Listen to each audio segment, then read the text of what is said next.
In this video, pag-usapan natin ang ALFM Global Multi-Asset Income Fund ng GCash G-Funds.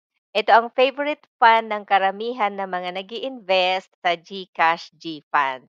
I will also provide an update kung magkano ang monthly dividend na nakukuha ko sa fund na ito para malaman kung magkano ba dapat ang total investment na ilalagay to receive a monthly dividend of 1,000 pesos. ALFM Global Multi-Asset Income Fund aims to provide a stable stream of dividends and generate long-term capital growth. It's the first feeder mutual fund in the Philippines. Nilaunch ang fund na ito noong June 2021. And the fund is actively managed by BlackRock, the largest asset manager in the world.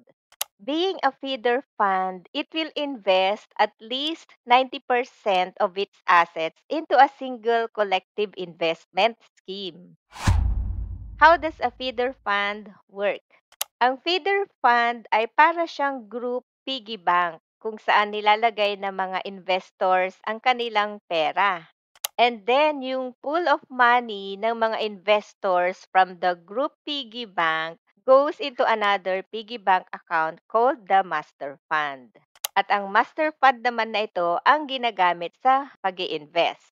Investing in feeder fund is a good way to diversify your investment portfolio and get access to investments with high minimum requirements. And suitable ang fund na ito sa mga investors with aggressive risk profile and those who have an investment horizon of at least 5 years. Ito naman ang kanilang asset allocation, 61.28% for fixed income and then 35.78% for equities. And then meron din silang cash and cash equivalents na 2.94%. And ito naman yung kanilang regional exposure. The largest portion is North America at 70.92%, followed by Europe at 15.74%. And then meron din sila sa emerging markets at 8.78% and Asia Pacific excluding Japan at 1.05%. Meron din sa Japan and they also have cash and or derivatives na 2.94%. Ito naman ang kanilang top 10 holdings. Pinakamataas sa iShares, High Yield Corporate Bond ETF, followed by BlackRock Global Fund na High Yield, and then Taiwan Semiconductor Manufacturing, Citigroup, AstraZeneca, Sanofi, American Tower REIT, etc.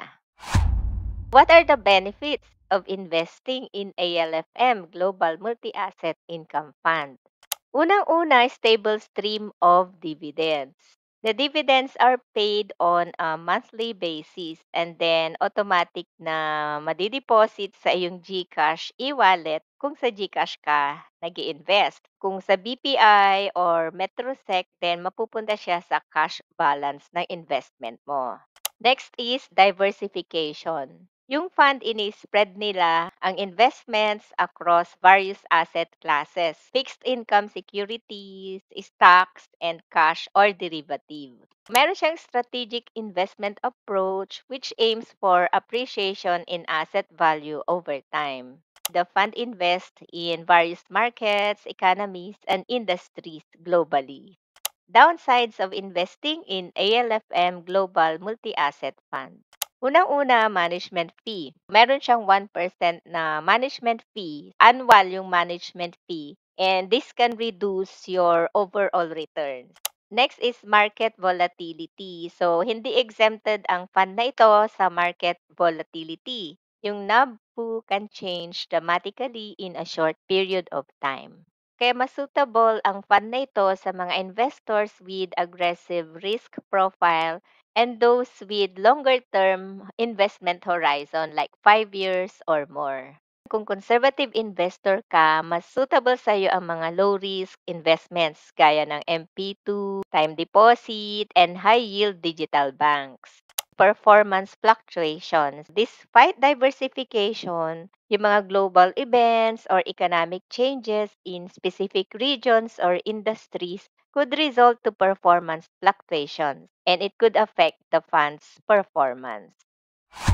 So now I will provide an update naman sa aking investments sa fund na ito. Walang gain or loss feature ang GFunds kaya kailangan mong gawan ng manual tracking ang iyong investment. So kaya ito ginawan ko siya ng Excel tracking. And nag-invest ako sa ALFM Global Multi-Asset Income Fund noong July until September para masubukan ko kung worth it ba mag-invest sa ALFM fund na ito given the 1% na management fee. At para malaman kung magkano ang monthly dividend na makukuha and how much ang total investment para makakuha ng 1,000 pesos na monthly dividend. Ang annualized dividend ay nasa 5.7% to 5.82%. Nagbabari siya depende siguro sa fund performance. For my investment na 12,000 pesos, nakakakuha ako ng monthly dividend na more or less 57 pesos. So ang average annualized dividend rate ay nasa 5.77%. Based on this, pag meron kang 120,000 pesos na total investment, ang dividend na makukuha mo ay more or less 570 pesos. And then kung 240,000 pesos naman, more or less 1,140 pesos ang dividend mo. Sa 210,000 pesos, ayan, so more or less 1,010 pesos ang dividend mo. Kaya kung gusto mong makakuha ng dividend na at least 1,000 pesos monthly, kailangan mo mag-invest ng total na 210,000 pesos sa ALFM fund na ito. So ngayon i-check naman natin ang fund performance after 2 to 3 months. Nakapag-invest ako dito noong nasa 42 to 42.5 ang NAV. Volatile ang fund at ang highest NAV na nakuha ay 43.301. And then bumagsak ulit noong October at ang lowest NAV ay nasa 40.6591. Ang best time to buy ay pagbagsak ang NAVPU. So dito ang best time to buy ay sa NAVPU na 40 to 41 para higher ang upside potential mo. So much better kung bumili ka ng fund na ito pag mababa ang NAVPU.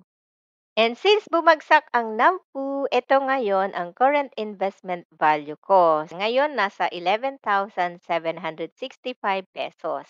Ang NAVPU is 41.7182. Ang total amount invested ko ay 12,000 pesos. But it's okay kasi wala naman akong plan to sell this in the near future because this is a long-term investment. Ang total dividend naman na nakuha ko na ay 173 pesos.